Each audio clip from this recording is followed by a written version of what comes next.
Okay, this is the court order ordering the production of DNA evidence.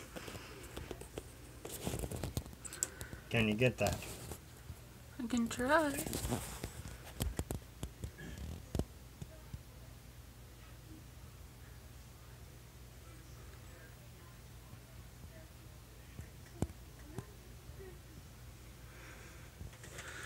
Okay. Now, it reads as follows.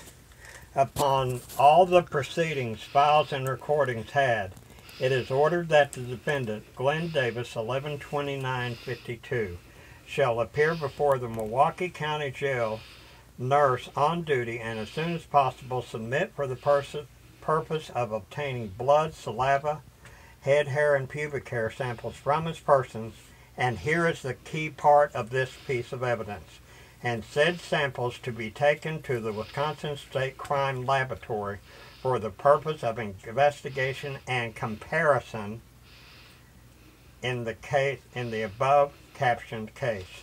This means that this court order, they were ordered by the court to produce and compare all the evidence, the DNA evidence from myself and from the victim.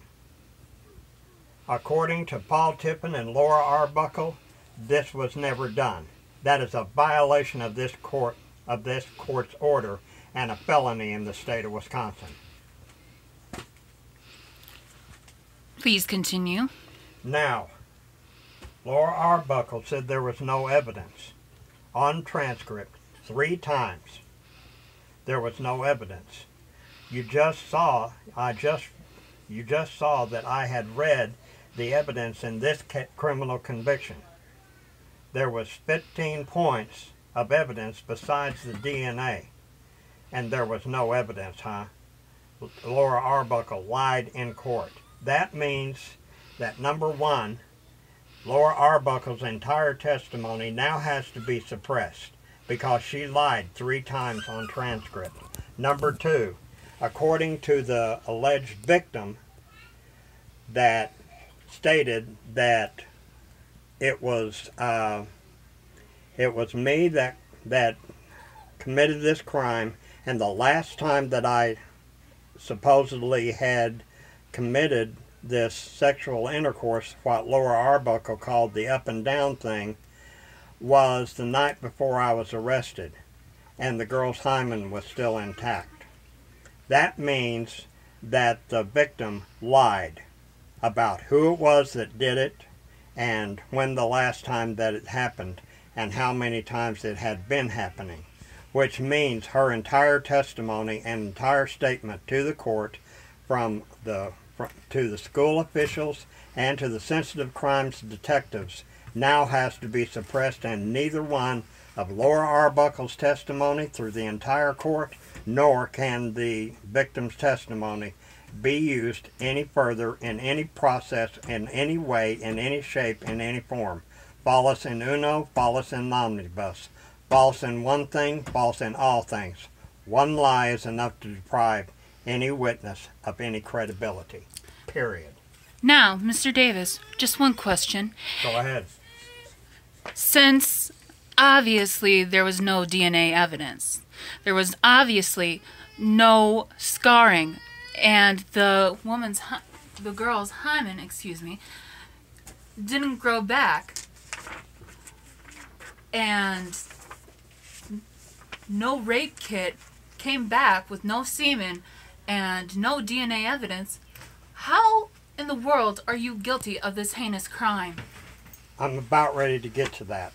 But first I want to bring this to your attention, and I will get to your question here in just a minute. I want you to get this on. This is from the Office of the District Attorney, Milwaukee County, to myself from James Martin, Deputy District Attorney. I had applied for an open records request for the laboratory report of the DNA evidence.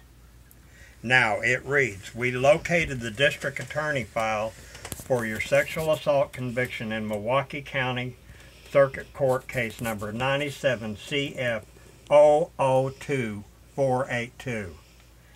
The crime laboratory report that you seek is an integral part of the prosecutorial file and thus exempt from disclosure under the Public Records Law. There are several things wrong with this statement.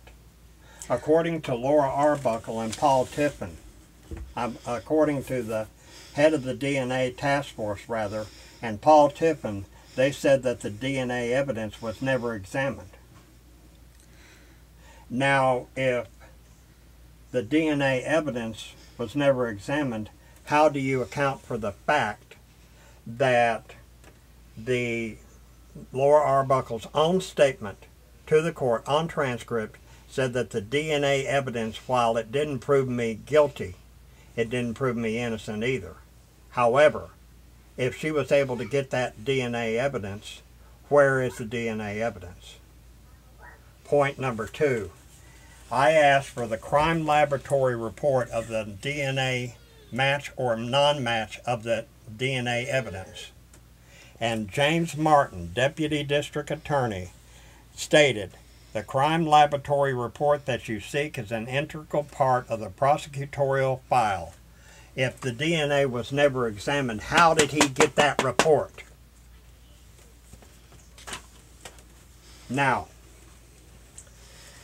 the law that I'm going to read is called Destruction of Documents Subject to Subpoena. Whoever intentionally destroys, alters, mutilates, conceals, removes, withholds, or transfers possession of a document, knowing the document has been subpoenaed by a court or at the request of a district attorney or an attorney general, is guilty of a Class I felony.